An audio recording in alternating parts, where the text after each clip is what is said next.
Hello दोस्तों, class 12 physics का एक इम्पॉर्टेंट क्वेश्चन करेंगे। क्वेश्चन में कह रहा है कि किसी विद्युत चुंबकीय तरंग में विद्युत क्षेत्र जिसका समीकरण हमें दिया हुआ है, तरंग के तरंग दैर्ध्य का मान तथा चुंबकीय क्षेत्र का समीकरण प्राप्त कीजिए।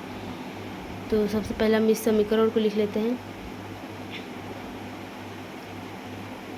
हमें दिया है E इज इक्वल 3 × 10⁻⁻7 साइन। तो इस समीकरण की तुलना हम इसका मेन समीकरण से करेंगे।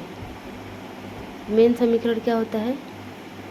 E is equal E0 sine kx plus omega t. इसकी तुलना हम इससे करेंगे मानक समीकरण से। तो यहाँ से हमें E0 इज इक्वल क्या मिल जाएगा? यहाँ पे ये E0 इज इक्वल हो जाएगा 3 × 10⁻⁻7 और यहाँ से ये k का मान हो जाएगा तरंग संचरण नियतांक जिसे कहते हैं। ये हो जाएगा k इज इक्वल 0.5 × 10⁻³ और उसके बाद ये हो जाएगा ओमेगा का मान, कोणीय आवृत्ति। ओमेगा इज इक्वल हो जाएगा 1.5 × 10⁻11। इसका मात्रक हो जाएगा रेडियन प्रति सेकंड होता है और इसका होता है रेडियन प्रति मीटर।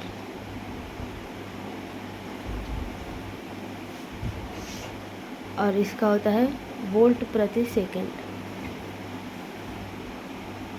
यहाँ पे हो जाएगा और हमें निकालना है क्या है? तरंग दैर्ध्य लैम्डा का मान निकालना है। ये हो जाएगा क्वेश्चन मार्क। और अब हमें पता है कि k इज इक्वल होता है 2π/λ।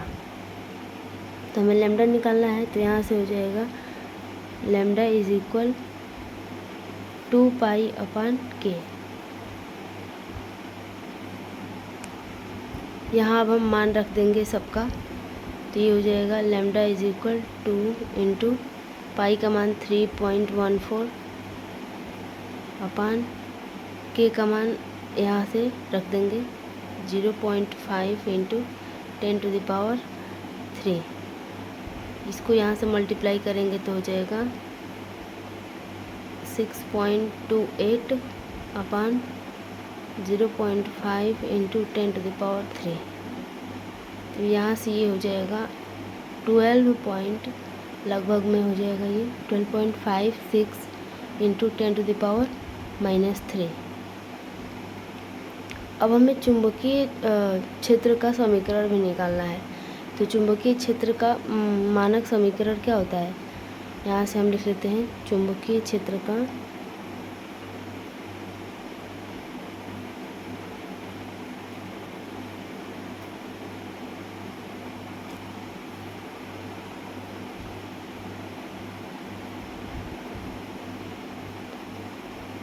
समीकरण। यहाँ से होता है B is equal V0 sign, और जो विद्युत क्षेत्र का होता है वही चुंबकीय क्षेत्र का भी हो जाएगा। इसके बाद से जो कि हमें क्वेश्चन में दिया है ये हो जाएगा 0.5 × 10⁻³ x प्लस 1.5 × 10⁻11 t। तो हमें यहाँ से इस B0 का मान निकालना है। तो चुंबकीय क्षेत्र के आयाम का ये फॉर्मूला होता है C इज इक्वल E0 विद्युत क्षेत्र का आयाम अपान चुंबकीय क्षेत्र का आयाम। तो हमें ये V0 निकालना है। तो यहाँ से हो जाएगा V0 is equal E0 upon C। C प्रकाश का चाल है। तो यहाँ से हम रख देंगे इनका मान। इसका मान हमें यहाँ से समीकरण से देख लेंगे जो कि यहाँ पर है। यहाँ से हमें ये निकालना है। तो ये हो जाएगा 3 × 10⁻⁻7 अपान C का मान होता है 3 × 10⁻³ 8। तो इससे ये कट जाएगा। अब यहाँ से हो जाएगा ये पावर जो है ऊपर जाएगा तो माइनस में हो जाएगा, तो हो जाएगा 10 टू द पावर -15 हो जाएगा। अब इसका मान हम इस समीकरण में रख देंगे तो हमारा फाइनल आंसर हो जाएगा। तो हम रख देते हैं इसका मान b is equal 10 to the power -15 sine 0.5 into 10 to the power 3 x plus 1.5 into 10 to the power 11 t। तो ये हो जाएगा हमारा आंसर। आई होप आप सबको ये वीडियो अच्छी लगी हो। तो थैंक्स फॉर वॉचिंग। मिलते हैं अगले वीडियो में।